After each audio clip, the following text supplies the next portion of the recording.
We all like to think we're in the driver's seat when it comes to our decisions. But what if there are these powerful, invisible social forces that are constantly, quietly guiding our actions, shaping our thoughts, and even defining what we believe to be true? Well, today, we're going to pull back the curtain on those very forces. Think about this for a second. Have you ever been in a group, heard something you weren't totally sure about, but you just nodded along? Or ever wondered why it feels so tough, almost physically uncomfortable, to challenge an idea that everyone you care about seems to agree on? That feeling? It's not you being weak. It's actually a fundamental part of our social DNA, and we're about to break down exactly how it all works. All right, so here's our roadmap. We're going to start with our basic social habits, then look at the comfort we find in groups. From there, we'll dive into the intense pressure to belong, see how that leads to believing things without proof, and then, finally, we'll talk about why just being aware of all this is the real key. Okay, so it all boils down to one simple fact. Humans are, as the source material says, extremely social creatures. And this isn't just, a preference. It's a deep-seated survival instinct. We naturally form groups, we create traditions, we set up shared rules, because for thousands of years, sticking together was the only way to build societies and, let's be honest, to stay alive. And this social instinct, it naturally pushes us to form these little bubbles with people who think like us and act like us. But a weird side effect kicks in. The walls go up. And suddenly, trying to have a real, reasonable conversation with someone from an outside group feels next to impossible. It's just safer and way more comfortable inside our own echo chamber. And this is really where things start to get tricky. That feeling of being part of a group, it's awesome. It's genuinely comforting. But as we're about to see, that comfort is a total double-edged sword. It comes with a hidden price tag that can quietly start steering our every decision. I mean, on the one hand, you get all this great stuff, camaraderie, connection, that amazing feeling of being accepted and understood. But here's the unspoken deal we all kind of make. To keep that cozy feeling, we often become, unwilling to rock the boat.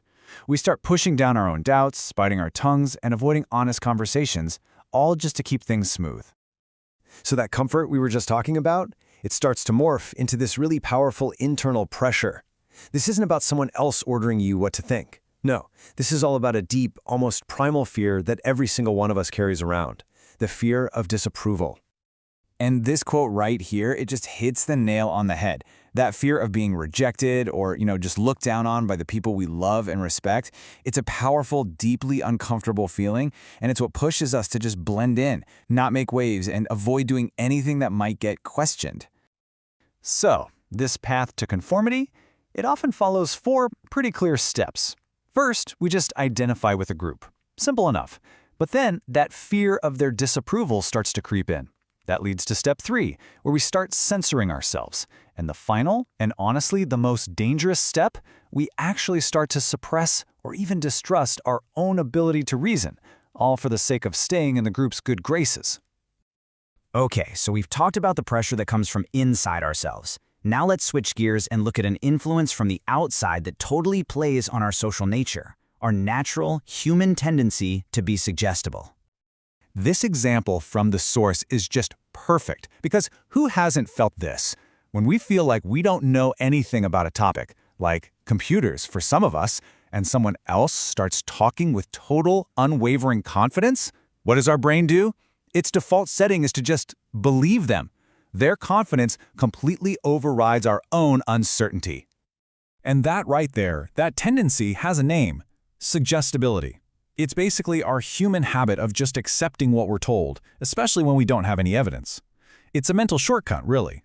When someone projects confidence and we feel ignorant, we kind of just outsource our critical thinking directly to them. But here's the thing, it doesn't stop with just accepting the belief. Oh no, a brand new instinct kicks in, defense mode. Once we've adopted an idea, we feel this powerful gut-level compulsion to protect it if it gets challenged. It's not just a belief anymore. It becomes a little piece of our identity that we have to shield from any attack. So why does any of this matter? I mean, these feel like small personal quirks, right? Well, when you take these tendencies and you scale them up across millions and millions of people, the consequences become enormous. The stakes here are incredibly high. Because when you look back through history, this exact cocktail of group pressure and human suggestibility has fueled, as the source puts it, some absolutely horrible things. This is the psychological engine behind wars, racism, and so many destructive movements. They all catch fire when individuals stop thinking for themselves and just blindly follow the group. So, what are we supposed to do about it? The solution isn't to just reject all groups and go live alone in a cave. The first, and honestly the most powerful step, is simply awareness. By understanding these ancient pitfalls of our own minds, we get the ability to spot them in ourselves and in the world around us. And that awareness, that's the tool that lets us think critically and maybe, just maybe, find a real path toward progress. So I'm going to leave you with a question to chew on. Think about your own life, your friends, your family, your convictions. What is one common belief that you hold, big or small, that you just sort of accepted without ever really truly questioning why?